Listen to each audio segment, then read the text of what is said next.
farmers are very independent people. They've had to be.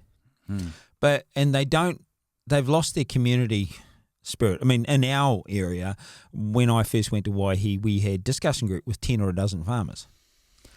So at least there were some beef and lamb farmers in that area that were farming and we could talk to. Whether they took any notice of what I was up to or not was a different story, but like there was somewhat of a community. It doesn't really matter whether they took notice or not, right? And what matters is that they were at least together in that community. Yeah. I mean, you would think that they would, with your knowledge, take notice. But the point is, if they're losing that, they're becoming divided and conquered. Well, it's gone. Yeah. Because all of those farms are like, they've lost, the beef and lamb's gone. Yeah. Right? Okay, so the dairy farms, bought by like broke up into little lifestyle blocks. There's none of them left. Okay. Wow. So what you're looking at is when the race to the bottom, they have sent us there, or we have gone there in our acceptance of willingly. And like I kept on seeing this overseas. Okay, when Mercedes or BMW or anything come to this country, they don't go down to the corner shop and say, "Hey, would you like to buy my cars?"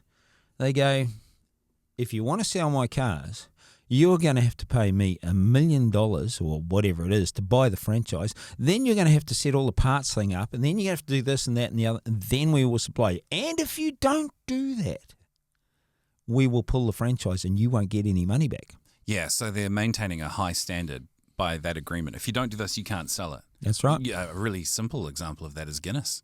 Yeah. You can't be a Guinness pub unless you hold certain standards. Right. Yeah. So they've created a product that has a consistency that they require to go out there to maintain their brand. Yeah, the consistency of everyone's Guinness experience is always at the right temperature, the right head of foam. It's just brilliant. Yeah, it's good. Yeah, great. Two great examples. I just want to pop back to a question I missed actually on parasite resistance through nutrition. Well, it's not even resistance. Parasites pick on things that are weak. So they only turn up when the animal's actually not in a good... They're a clean-up crew. Well, I had a specific question around that to do with fish and linseed oils influencing the resistance. Oh, that was... Yeah, well, that one was a particular thing that I noticed was that they brought the vitamin D, A, D, and E into the situation. Yes. And I found that as soon as that came in, the lice disappeared. And so the lice come over the winter time, and as soon as you get longer days and sunshine, they bugger off. So it's the A, D, and E, not the structure of the oils? Pretty much, I think it's the AD&E, but like, I mean, I'm not, haven't been able to break it down to the incy bincy teeny weeny to stow the stuff, but I did see people using AD&E injections with the same result. Was it the same? Okay, because I was going to say, there's minerals and there's minerals, right? And sometimes well, it's the structure it comes in. appeared to have a similar result, but it was bloody expensive to buy it from a bottle and far easier to feed it to the animal.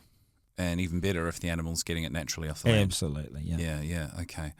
So in terms of aging and conditioning, why do you believe minimal aging is sufficient for fully nourished beef? Well, when you're dealing with manufacturing products like mince and sausages and all that, you actually want to keep it from degrading because, like sausages and things like that, because they go through a mincer and all this other stuff, they get introduced, they're more likely to go off quickly. So what we were finding that we went to completely gluten and preservative-free products in the shop, and to do that we did more fresh product. And it wasn't hard to go to gluten and preservative-free. We just had to play around with the recipes. We used rice flour instead of wheat and things like that. And we, like people never even bloody batted an eyelid in the end about the quality of the product.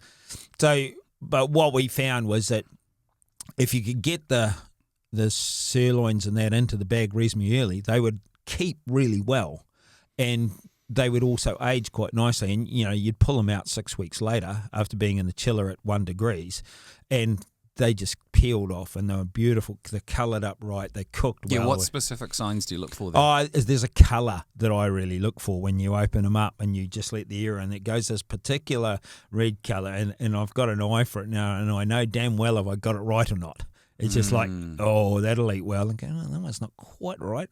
And I used to be a sod in the shop because I'd walk through the sirloin, go through the boxes, and I'll take that one home.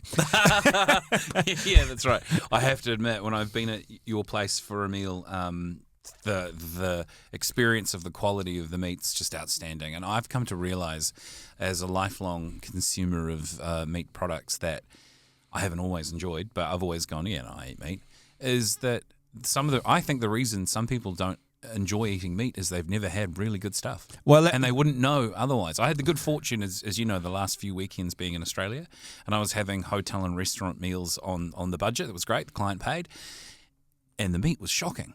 Yeah. And I couldn't believe it. And I was like, this is what passes for meat. And people think it's good. Yeah. No wonder people get disappointed with the cut.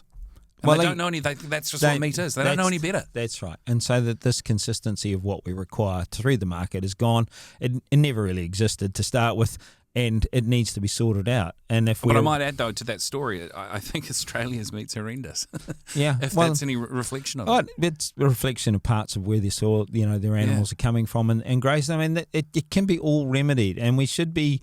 As I said earlier on, we are in control of the health of the people, our consumers, the population at large as farmers, and we need to stand up and take responsibility. And when they do, the consumer actually goes, thank you very much. Yeah.